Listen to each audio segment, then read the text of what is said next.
Olá e sejam bem-vindos ao The Ring, o programa da Euronews, onde as vozes mais influentes da política europeia debatem as grandes questões da atualidade. Desta vez, numa edição especial, gravada a partir da Nova School of Business and Economics, em Lisboa. Esta semana vamos falar das eleições presidenciais em Portugal, depois de uma segunda volta marcada por sucessivos fenómenos naturais extremos que obrigaram ao adiamento das eleições em algumas das freguesias do país. Portugal ainda está a digerir os resultados que fizeram de António José Seguro o 21º Presidente da República Portuguesa.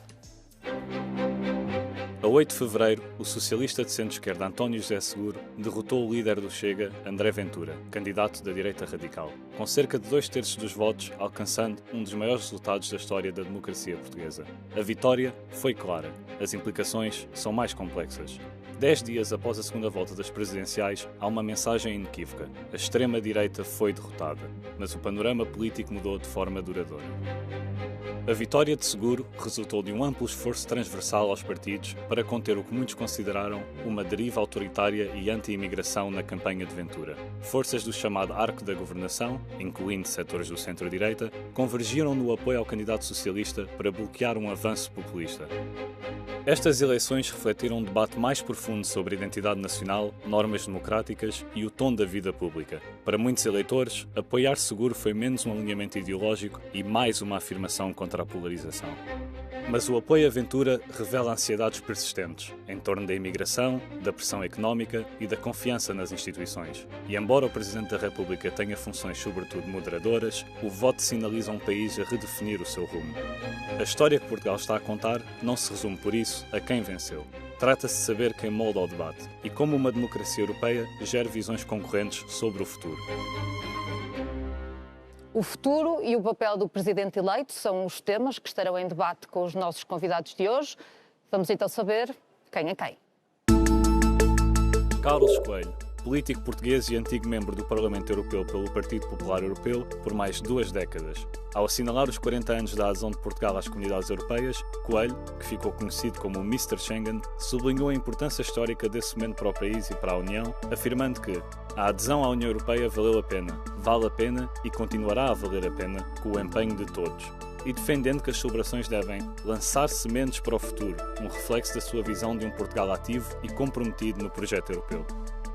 André Franqueira Rodrigues, deputado europeu português do grupo da Aliança Progressista dos Socialistas e Democratas. Representa Portugal no Parlamento Europeu desde 2024 e tem dedicado uma parte significativa do seu trabalho às políticas agrícolas e ao futuro da política agrícola comum, defendendo que esta não pode perder substância nem financiamento adequado. Em janeiro de 2026, Rodrigues alertou que a agricultura não pode ser um detalhe do orçamento europeu, enfatizando a importância de um apoio orçamental robusto e regras justas para garantir a sustentabilidade do setor e a coesão territorial. Carlos Coelho, André Franqueira Rodrigues, muito obrigado. Sejam bem-vindos ao The Ring. Vamos começar com uma leitura dos resultados das eleições. Ora, António José Seguro foi o presidente mais votado de sempre da história da democracia portuguesa. Numa candidatura unipessoal, no entanto, os partidos estão a disputar a leitura dos resultados. André, vamos começar por si. Quem é que sai mais forte destas eleições, o PS ou o Governo? Olá Mariana, agradeço o convite, cumprimentar também o meu Carlos Coelho, cumprimentar as pessoas lá em casa que acompanham. Eu julgo que quem sai mais forte em primeiro lugar é mesmo a democracia portuguesa e as instituições democráticas que, confrontadas com perfis de candidatos muito diferentes, com projetos e visões do país também muito diferentes, escolheram a união em vez da divisão, escolheram a sobriedade em vez da berraria e escolheram responsabilidade em vez de aventura. Naturalmente também penso que o líder do PSD errou quando escolheu um candidato que não federava o seu próprio campo político e errou mais uma vez quando equiparou António José Seguro e André Ventura como dois extremos e errou uma última vez ao dizer que nada muda com os resultados eleitorais destas eleições. Carlos, concorda? Luís Montenegro errou? Não, eu acho que, antes de mais, muito boa tarde, muito obrigado pelo convite e é um prazer estar aqui com o André. O PSD tinha um candidato próprio e na primeira volta apoiou esse candidato. Acho que isso é perfeitamente normal. Como é perfeitamente normal que na segunda volta, face às oportunidades que se apresentavam, a grande maioria dos dirigentes do PSD tivessem apoiado António José Seguro. Acho isso completamente normal. Acho, aliás, que a expressão da vitória quantitativa de António José Seguro, como disse bem, o mais votado de sempre, 2/3 dos portugueses, dão uma expressão de consenso nacional a esta vitória eleitoral.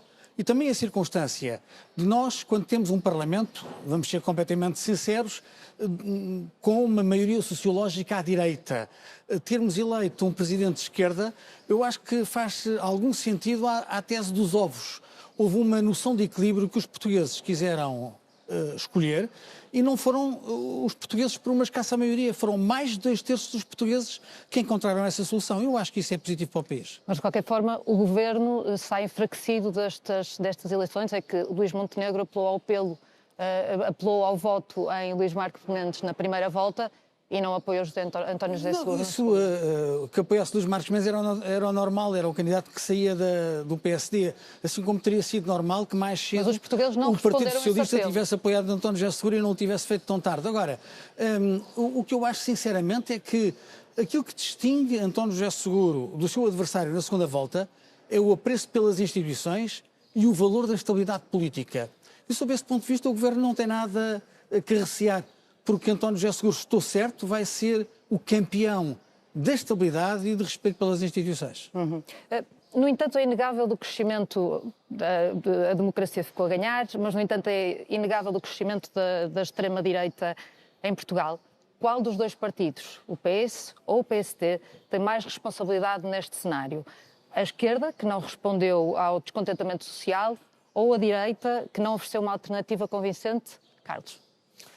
Não sei, agora é muito fácil fazer o passa-culpas. No governo do Partido Socialista, que antecedeu estes governos da AD, houve algumas vezes uma atitude, eu digo, de comprometimento com o Chega, na medida em que ao escolherem o Chega como principal adversário, deram-lhe um destaque mediático, viu-se isso na Assembleia da República, viu-se isso no debate político, que eu acho que não foi muito inteligente. Agora, concordo, no fundo, com a razão que estava subjacente à sua pergunta. Eu acho que aquilo que permite o espaço do crescimento da revolta nos descontentes à volta de projetos como a extrema-direita ou a extrema-esquerda é a circunstância dos partidos do regime não terem respostas para os cidadãos. Concordo. Se resolvemos os problemas das pessoas, há menos espaço de crescimento para os extremos. Concordo, André? Eu concordo que se resolvermos e tivermos soluções para o problema da maioria das pessoas, há menos espaço para ressentimento e para descontentamento eleitoral. Agora, eu julgo também importante que não haja qualquer equívoco relativamente à posição das diferentes forças políticas. O Partido Socialista, no governo e fora dele, está nos antípodas dos valores que defende o Chega. E julgo que o próprio PSD, na componente social-democrata que ainda tem no partido, também se encontra nos antípodas. O que é um bocadinho um infortúnio é nós verificarmos que atualmente nós temos um chefe do governo e um líder do PSD que não é, nesse sentido, muito fiel à história e à matriz social-democrata que nós estávamos habituados a ver neste partido fundacional da democracia. E é por isso que nós temos também a atender àquilo que foi a resposta das pessoas. E as pessoas têm alguma razão em estar descontentes porque não encontram um conjunto de respostas para problemas como a habitação, para problemas que sentem na área da saúde, mas é preciso também não deixar passar a mensagem de que os 50 anos, a narrativa de que os últimos 50 anos foram negativos e representam um retrocesso no nosso país, tem que ser combatida porque não representa minimamente a verdade histórica. Montenegro devia ter apoiado António José Seguro nesta segunda volta. Não, o líder do PSD achou que, não estando o PSD ou um candidato seu presente na segunda volta, devia ter uma atitude de neutralidade. Eu respeito essa posição.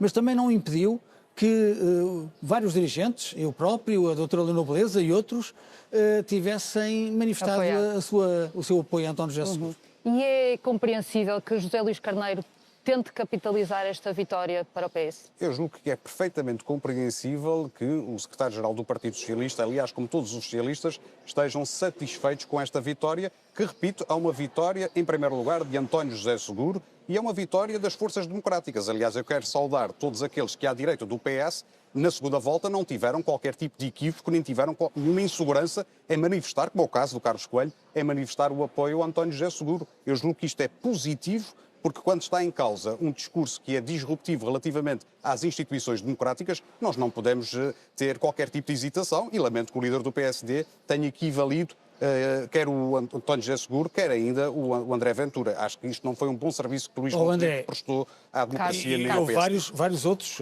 Recordo do Luís Marques Mendes, que apoiou claramente António José Seguro na segunda volta. Recordo o professor Cavaco Silva ou o Dr. Paulo Por isso Portas. comecei exatamente por saudar as personalidades de direita que o fizeram. Várias pessoas de áreas diferentes, mas que estiveram nessa linha. E a expressão dos 2/3 é o resultado disso. A expressão dos 2/3 é o resultado disso. Senhores, vamos seguir em frente. António José Seguro herda um país politicamente diferente dos seus antecessores, portanto uma Assembleia tripartida. Nós vamos ter que nos habituar a governos minoritários nos próximos tempos. Essa é uma realidade que nós estamos a ver na Europa toda. Portanto, a polarização e a fratura nos parlamentos, a criação de mais soluções que passam por coligações e menos por partidos sozinhos nos governos, já se tem notado nos últimos anos na Europa, não é de agora. Em Portugal chegou um bocadinho mais tarde, se calhar temos que viver com isso. Mas que são, por norma, governos mais fracos. Eu não digo que são governos mais fracos, são governos que têm mais problemas de coesão, alguns têm mais problemas porque há tensões internas quando há vários partidos no governo, isso é relativamente normal, outros têm maior estabilidade. Agora, isso não me preocupa muito. O que me preocupa é que, face a essa realidade, precisamos de mais soluções nas políticas, e na política portuguesa também, que levem a consensos, levem a compromissos, levem à capacidade das pessoas trabalharem umas com as outras e não uns contra os outros. Isso pressupõe que os governos sejam capazes de dialogar, mas que o Presidente da República também ajude a isso. Muito bem, nós terminamos aqui o primeiro round. Vamos agora dar início ao segundo. Agora é a hora dos nossos telespectadores terem uma ideia de como é que são feitos os debates no Parlamento Europeu, onde os deputados se desafiam diretamente um ao outro e, como tal, os senhores vão poder fazer perguntas difíceis. Neste momento, vamos começar pelo André. Pode ser seu. Eu gostaria de perguntar ao Carlos Coelho, que é uma pessoa consensual, moderada, se não ficou impressionado com a lógica apaziguadora de Luís Montenegro face ao líder do Chega nestas últimas eleições. Relembrando, aliás, a frase de Winston Churchill, que dizia que apaziguar alguém radical era como alimentar um crocodilo na esperança de ser o último a ser devorado. Não acha que Luís Montenegro corre o risco de ser devorado pelo Chega com tanto apaziguamento como foi o caso destas últimas eleições? Eu não vejo a política portuguesa um pouco como o fosso dos leões no Coliseu na Roma Antiga. Agora, o que eu acho, em abono da coerência com aquilo que estava a dizer há pouco, eu acho que é necessário haver respeito institucional. E André Ventura é dirigente de um partido com uma expressão muito grande na Assembleia da República, é neste momento o segundo maior partido na Assembleia. Portanto, eu creio que o Primeiro-Ministro, ao falar com o presidente desse partido, deve ter respeito por aquilo que ele representa. Como fez António José Seguro no debate da segunda volta. Quando o debate arriscava-se a resvalar, ele disse: vamos respeitar, porque eu amanhã, como Presidente da República, vou ter de o respeitar como Presidente do Chega. Eu acho que essa atitude faz a diferença. Carlos, agora a pergunta é sua. Eu queria perguntar ao André, ao Sr. Deputado, como é que ele vê a realidade das eleições. Isto é, em Portugal nós elegemos um europeísta. António José Seguro sempre foi um europeísta à sua vida e ainda é membro da direção da nossa Europa. Vai deixar de ser quando assumir funções como Presidente da República. Agora, noutros países não é assim. Eu pergunto como é que vê a evolução das políticas nacionais, por exemplo, na Hungria e na França. Vejo com muita preocupação, para responder diretamente, e aliás, num fenómeno que tem sido cada vez mais agravado de recuo das democracias liberais e de um aumento das figuras autocráticas. Nós temos vindo a assistir, nos últimos 15 anos, a este movimento de aumento de autocracias, diminuição das democracias liberais. E é por isso que é importante, julgo eu também no nosso país, termos uma pedagogia que contraria aquela que é a narrativa que se procura espalhar, de que com a democracia o Estado sai mais fragilizado e as pessoas têm menores soluções do que aquelas que tinham. E é por isso que penso que, um pouco por toda a União Europeia, nós temos que fazer um caminho no sentido de privilegiar o fortalecimento das instituições democráticas e, sabendo nós que há eleições em 8 países na União Europeia este ano, o que eu espero é que as forças moderadas, quer do centro-esquerda, quer do centro-direita, possam prevalecer nestes combates eleitorais a bem da União Europeia. André, próxima pergunta também é sua. Eu gostaria de saber, na opinião do Carlos Coelho, que é uma figura incontornável da história do parlamentarismo português no Parlamento Europeu, se tivesse que escolher 2 dossiês relevantes para o Presidente da República ter em consideração nesta nova configuração e nos novos desafios que a União Europeia tem pela frente, que dossiês escolheria nos quais Portugal não pode efetivamente falhar? Carlos. O André tem mais conhecimento da matéria agora, porque está no centro do jogo político no Parlamento Europeu. Mas se eu tivesse de escolher 2 dossiês, escolhi em primeiro os recursos próprios da União. A União tem um problema de subfinanciamento, não é possível fazermos mais omeletes com menos ovos e, portanto, encontrar novas fontes de rendimento, novas fontes de financiamento é essencial. O discurso e a narrativa dos recursos próprios tem que estar na primeira linha. E eu sou suspeito, porque durante muitos anos acompanhei essas áreas no Parlamento Europeu, mas acho que o cerne da alma do projeto europeu está na liberdade de circulação. Está na capacidade de nós sermos cidadãos em qualquer espaço da União. Podemos viajar, podemos estabelecer, podemos estudar, podemos fazer aquilo que quisermos e sermos tratados como cidadãos e não como imigrantes. Olha, a análise... O Carlos teve um papel relevante. Fui o Sr. Schengen durante alguns anos. A análise dos desafios do espaço Schengen hoje, salvar o espaço Schengen que está ameaçado, creio que é outra prioridade que deveríamos eleger na Europa. Muito bem, Carlos. A próxima pergunta é sua. O André é membro de 2 comissões muito importantes na agricultura e nas pescas e acompanhou aquilo que aconteceu com o Mercosul. O Parlamento Europeu adiou, na prática, a ratificação do Mercosul. E a pergunta que lhe faço é como é que vê isso? Qual é a razão que leva uma maioria parlamentar a afirmar-se quando aquilo que seria lógico seria a Europa diversificar os seus pontos comerciais? Face à situação geoestratégica que vivemos até com aliados, nossos aliados há muitos anos, não faz nenhum sentido, a meu ver, estarmos a prejudicar o acordo com o Mercosul. Como é que vê esta equação e como é que justifica a decisão do Parlamento? Vejo com muita preocupação, como o Carlos certamente saberá, sou um defensor da necessidade da União Europeia redesenhar as suas políticas de aliança, de reforçar a sua presença noutras geografias e um acordo que está há 25 anos a ser negociado, a União Europeia, sobretudo numa fase em que temos uma tensão cada vez mais latente nas relações transatlânticas, só tem a ganhar em assinar acordos como o Mercosul e como aquele que assinou quer com a Índia e aqueles que estão em preparação agora no futuro com a Tailândia e com a Austrália. Julgo por isso que a União Europeia está numa situação difícil, por um lado, com esta pressão geopolítica, mas, por outro lado, isto significa que temos aqui uma oportunidade que o Parlamento, no meu entendimento, não aproveitou, certo, ao adiar a decisão relativamente ao Mercosul. Parece-me que não faz justiça ao trabalho que tinha sido realizado ao longo do tempo, é negativo para a União Europeia, para a União Europeia e também é fruto de muita desinformação. Aqui também se nota a importância da desinformação na influência que tem nas decisões políticas. Mas eu gostava agora de introduzir uma nova voz a este debate, até porque estas eleições não acontecem no vazio e o que se passa em Portugal é importante para a Europa e, como tal, os sinais internos são seguidos com atenção em Bruxelas. Foram vários os líderes europeus que enviaram os parabéns a António José Seguro pela vitória.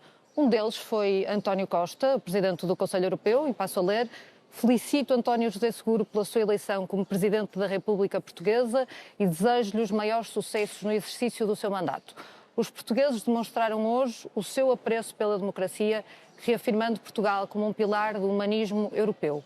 Carlos, António Costa fala do apreço dos portugueses pela democracia. A democracia esteve de facto em causa nestas eleições? Olhando para aquilo que estava em causa, parece-me evidente que o candidato que ganhou é mais portador dos valores democráticos, do pluralismo, do consenso, do respeito, do que o outro. E, portanto, sob esse ponto de vista, pode-se dizer que ganhou a democracia. André, durante anos Portugal foi citado como uma exceção à vaga populista na Europa. Ainda continuamos a ser essa exceção? Eu julgo que os números desmentem o carácter de excepcionalidade que Portugal teve nos últimos anos, infelizmente. Agora, o que me parece importante é que nós consigamos encontrar soluções dentro das instituições democráticas, dentro do espaço político da moderação, para responder às inquietudes e às preocupações dos portugueses. E também julgo que o Estado tem aqui um papel importante, que é um papel de combater a desinformação e impedir que ela mine por completo o debate público. E julgo que esta é uma das causas e efeito relativamente ao declínio que nós temos assistido na democracia um pouco por toda a União Europeia. Muito bem, muito obrigada, meus senhores. Nós vamos ter que fazer um pequeno intervalo, mas voltamos já a seguir com mais um duelo político.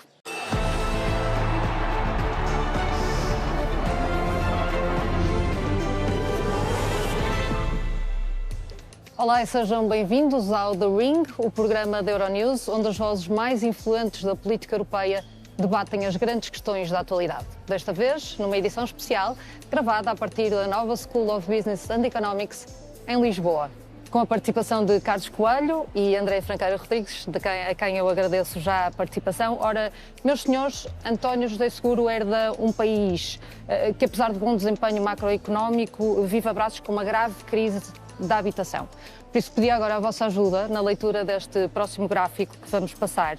Segundo o Eurostat, os preços da habitação em Portugal registaram uma das subidas mais acentuadas da última década. Entre 2015 e 2024, o preço das casas aumentou 143%, enquanto o salário médio bruto cresceu apenas em 36%. Ora, o tempo não atenuou esta tendência, os preços voltaram a subir em 17,2% no segundo trimestre de 2025.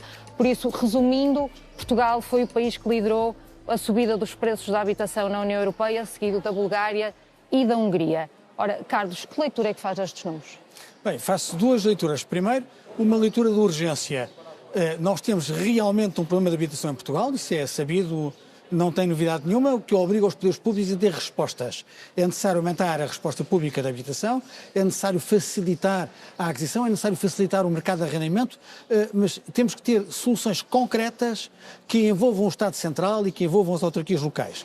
Mas a segunda questão, para mim é clara, creio que o André concordará, é que hoje o problema da habitação não é apenas um problema nacional, isto é, não há só um problema de habitação em Portugal. Há na França, há na Espanha, há na Estónia, há na Alemanha.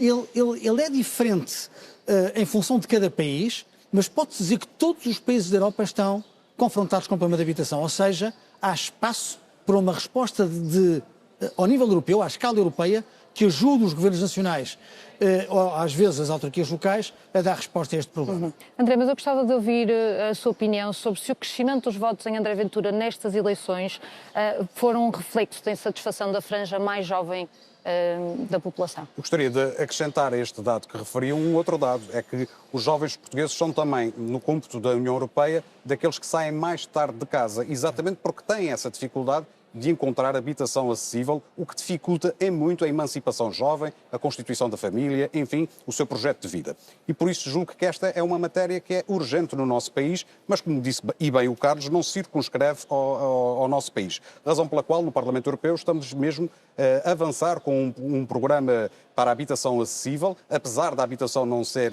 competência exclusiva da União Europeia, há uma percepção clara de que a União Europeia tem que fazer mais e tem que fazer mais depressa no sentido de ter soluções complementares para apoiar e resolver uma crise que se está a espalhar pelo continente e que depois tem um impacto social e eleitoral muito profundo, porque há um descontentamento cada vez mais generalizado e se nós olharmos para aquilo que tem sido o resultado eleitoral um pouco de todos os países da União Europeia, verificamos que os mais jovens são aqueles que se deixam seduzir mais facilmente pela crítica e pelo ressentimento, porque também se percebe que não têm visto soluções para os problemas com os quais estão confrontados. Mas neste tema, para a resolução destes problemas, PSD e PS não estão de acordo, certo? Em que sentido?